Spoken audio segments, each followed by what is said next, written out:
ಕಲಬುರಗಿ ಜಿಲ್ಲೆಯ ಚಿಂಚೋಳಿ ತಾಲೂಕಿನ ಸುಲೆಪೇಟ್ ಗ್ರಾಮದಲ್ಲಿ ಶೋಷಿತ ಸಂಘಟನೆಗಳ ವತಿಯಿಂದ ಸಂವಿಧಾನ ಸಮರ್ಪಣಾ ದಿನಾಚರಣೆ ಅಂಗವಾಗಿ ವಿಚಾರ ಸಂಕಿರಣ ಕಾರ್ಯಕ್ರಮ ಹಮ್ಮಿಕೊಳ್ಳಲಾಗಿತ್ತು. ಗ್ರಾಮದ ಮುಖ್ಯ ಬೀದಿಯಿಂದ ಬಸವೇಶ್ವರ ವೃತ್ತ ಸುತ್ತುವರೆದು ಮಹಾನುಭಾವರ ಭಾವಚಿತ್ರದೊಂದಿಗೆ ಮೆರವಣಿಗೆ ಮೂಲಕ ಸಾಗಿ ಕಾರ್ಯಕ್ರಮವನ್ನು ಹಮ್ಮಿಕೊಳ್ಳಲಾಗಿದ್ದು, ಕಾರ್ಯಕ್ರಮದ ದಿವ್ಯ ಸಾನ್ನಿಧ್ಯ ಜ್ಞಾನ ಪ್ರಕಾಶ್ ಸ್ವಾಮೀಜಿಗಳು ಕಾರ್ಯಕ್ರಮವನ್ನು ಉದ್ದೇಶಿಸಿ ಈ ಸಂದರ್ಭದಲ್ಲಿ ಮಾತನಾಡಿದರು. ಕರ್ನಾಟಕದಲ್ಲಿ ಅಂಬೇಡ್ಕರ್ ಸಂವಿಧಾನ ಇದ್ದರೂ ಮರೀಚಿಕೆ ಆಗಿದಂಗೆ ಇದೆ. ಯಾಕಂದರೆ ಸ್ವತಂತ್ರ ಬಂದು 75 ವರ್ಷಗಳು ಗತಿಸಿದ್ರು, ಇಲ್ಲಿಯವರೆಗೆ ಕರ್ನಾಟಕದ ಮುಖ್ಯಮಂತ್ರಿ ದಲಿತರು ಯಾಕೆ ಆಗಿಲ್ಲ ಅಂತ ಪ್ರಶ್ನೆ ಮಾಡಿದರು. ರಾಕೆಟ್ ತಂತ್ರಜ್ಞಾನವನ್ನು ಕೊಟ್ಟಿದ್ದೆ ನಮ್ಮ ಟಿಪ್ಪು ಸುಲ್ತಾನ. ಭಾರತ ಸಂವಿಧಾನ ಉಳಿವಿಗೆ ಪ್ರತಿಯೊಬ್ಬರು ಶ್ರಮಿಸಬೇಕು. ಕೆಲವು ಮನುವಾದಿಗಳು ಸಂವಿಧಾನವನ್ನು ಹಿಂದೆ ತಳ್ಳುವಂತಹ ಕೆಲಸ ಮಾಡುತ್ತಿವೆ. ಸಂವಿಧಾನವನ್ನು ಯಾರು ರಕ್ಷಣೆ ಮಾಡುತ್ತಾರೆ, ನಾವು ಅವರ ಜೊತೆ ನಿಲ್ಲಬೇಕಿದೆ ಎಂದು ಹೇಳಿದರು.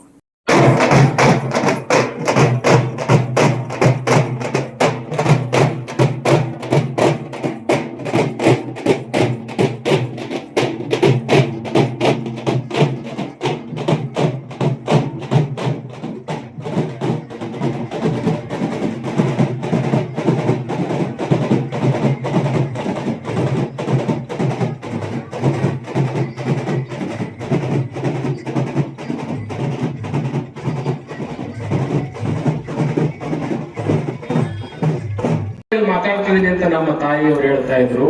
ಇವತ್ತು ನಿಮ್ಮ ಶಿಕ್ಷಣವನ್ನು ಕಿತ್ಕೊಳ್ಳಿಕ್ಕೆ ಅವರು ಎಲ್ಲಾ ರೀತಿಯ ತಯಾರಿ ನಡೆಸಿದ್ದಾರೆ. ಹಾಗಾಗಿ ಈ ಸುಲೇಪೇಟೆ ಒಳಗಡೆ ನಾವೆಲ್ಲರೂ ಒಟ್ಟಾಗಿ ಕುಳಿತುಕೊಂಡು ಸಂವಿಧಾನ ಉಳಿಸ್ಬೇಕು. ಸಂವಿಧಾನವನ್ನು ಉಳಿಸೋದು ಕೇವಲ ಭಾಷಣದಿಂದ ಅಲ್ಲ, ಕೇವಲ ಮಾತಿನಿಂದಲ್ಲ. ಸಂವಿಧಾನ ಉಳಿಸ್ಲಿಕ್ಕೆ ಬಾಬಾ ಸಾಹೇಬರು ನಮ್ಗೆ ಕೊಟ್ಟಿರತಕ್ಕಂತ ಅಸ್ತ್ರ ಯಾವುದು ಅಂದ್ರೆ ಅದು ಓಟಿನ ಹಕ್ಕನ್ನ ಕೊಟ್ಟಂತದ್ದು. ಆ ಓಟಿನ ಯಾವ ಕಾರಣಕ್ಕೂ ಉಳಿಸಿಲ್ಲ. IIT-ನಲ್ಲಿ 4637 ಪರಿಶಿಷ್ಟ ಜಾತಿ ಪರಿಶಿಷ್ಟ ಪಂಗಡದ ವಿದ್ಯಾರ್ಥಿಗಳಿಗೆ ಅಡ್ಮಿಷನ್ ಕೊಟ್ಟಿಲ್ಲ.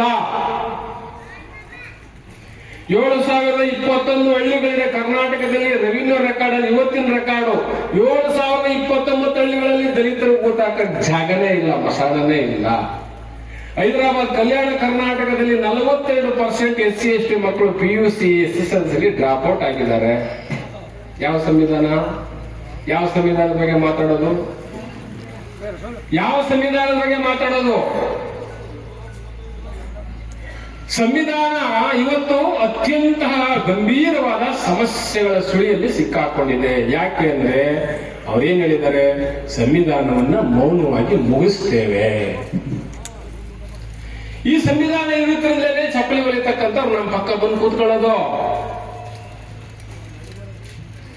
ಈ ಸಂವಿಧಾನ ಇರೋದ್ರಿಂದಲೇ ಎಲ್ಲ ಇವತ್ತು ಪ್ರಶ್ನೆ ಮಾಡೋದು. ಅದಕ್ಕೆ ಈ ಸಂವಿಧಾನವನ್ನ ನಾವು ಮೇಲ್ಪದರ ಮೇಲ್ಗಡೆ ಮಾತ್ರ ಬಿಟ್ಟು ಒಳಗಡೆ ಎಲ್ಲ ತಿರುಳನ್ನ ಕತ್ತರಿಸಬೇಕು ಅಂತೇಳಿ BNS ಮತ್ತೆ BNSS ತಿದ್ದುಪಡಿಗಳನ್ನ ಸಂವಿಧಾನಕ್ಕೆ ಮಾಡಾಯ್ತು, ಅದನ್ನ ಜಾರಿ ಮಾಡಾಯ್ತು. ಈಗ ಅದು ಜಾರಿಯಲ್ಲಿದೆ. ಅವ್ರು ಹೇಳ್ತಿದ್ದಾರೆ,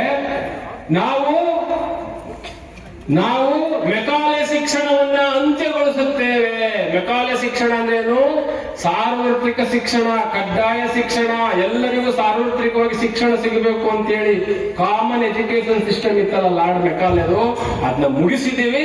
ನಾವು ಮುಂದೆ ಜಾರಿ ಮಾಡೋ ಶಿಕ್ಷಣ ಗುರುಕುಲ ಸಿಸ್ಟಮ್ ತರುತ್ತೇವೆ. ಗುರುಕುಲದಲ್ಲಿ ಯಾರಿಗೆ ಅಡ್ಮಿಷನ್?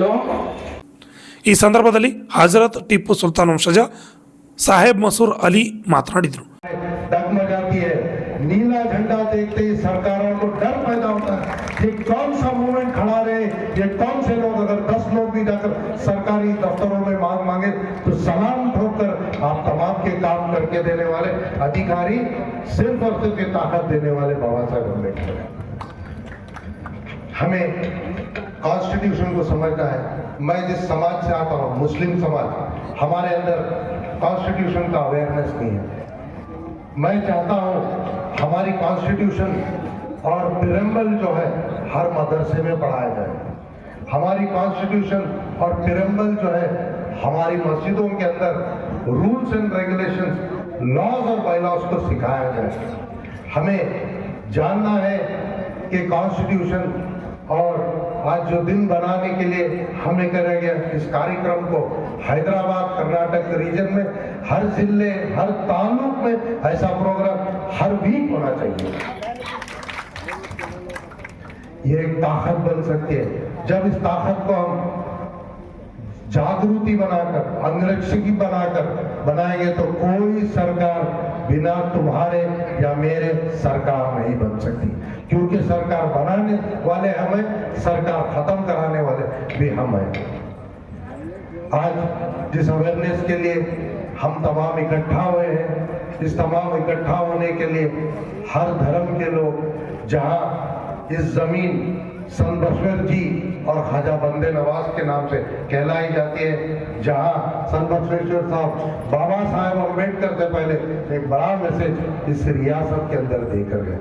समाजों के साथ लो लेवल से कैसा काम करना, इल्म पाना, एकता, जैसे मैडम ने कहा कि वुमेन्स की इक्वालिटी को कैसा ये करना, वुमेन्स को दूर न रखते हुए एक मर्द को शाल पेशी, मगर मर्द अगर औरत को करे तो अशुभ माना नहीं, ऐसा नहीं है, हर औरत माँ समान है। ಈ ಸಂದರ್ಭದಲ್ಲಿ ವಿಠ್ಠಲ್ ಮಹಾರಾಜ್ ಕೊರ್ವಿ, ಬಾಲರಾಜ್ ಗುತ್ತೇದಾರ್, ಗ್ರಾಮ ಪಂಚಾಯತ್ ಅಧ್ಯಕ್ಷರಾದ ಸಂತೋಷ್ ರಾಠೋಡ್, ಪ್ರೊಫೆಸರ್ ರುದ್ರಶೆಟ್ಟಿ ಪಡಶೆಟ್ಟಿ, ದೇವೇಂದ್ರಪ್ಪ ಹೋಳ್ಕರ್, ಅಶೋಕ್ ಹೂವಿನ ಬಾವಿ, ನರಸಮ್ಮ ಅವಂಟಿ, ಜ್ಯೋತಿ ಡಿ ಬೊಮ್ಮ, ಶರಣಬಸಪ್ಪ, ಮಾರುತಿ ಗಂಜಗಿರಿ, ಮಲ್ಲಿಕಾರ್ಜುನ್ ಪಾಳಾದಿ, ಗುರುನಾಥ್ ರೆಡ್ಡಿ, ಬಾಬಣ್ಣ ಗುಲಗಂಜಿ, ಸಂಪತ್ ಕುಮಾರ್ ಬಿಳಿಚುಕ್ಕಿ, ಪ್ರಕಾಶ್ ಮಂತ್ರಿ, ಮಲ್ಲಿಕಾರ್ಜುನ್ ಗುಲಗಂಜಿ, ಲಾಡೆ ಸಾಬ್, ರಸೂಲ್ ಸೇರಿದಂತೆ ಅನೇಕರು ಹಾಜರಿದ್ದರು. ಲಿಂಗರಾಜ ಸ್ವಾಮಿ, RJ32 ಕನ್ನಡ ನ್ಯೂಸ್, ಚಿಂಚೋಳಿ.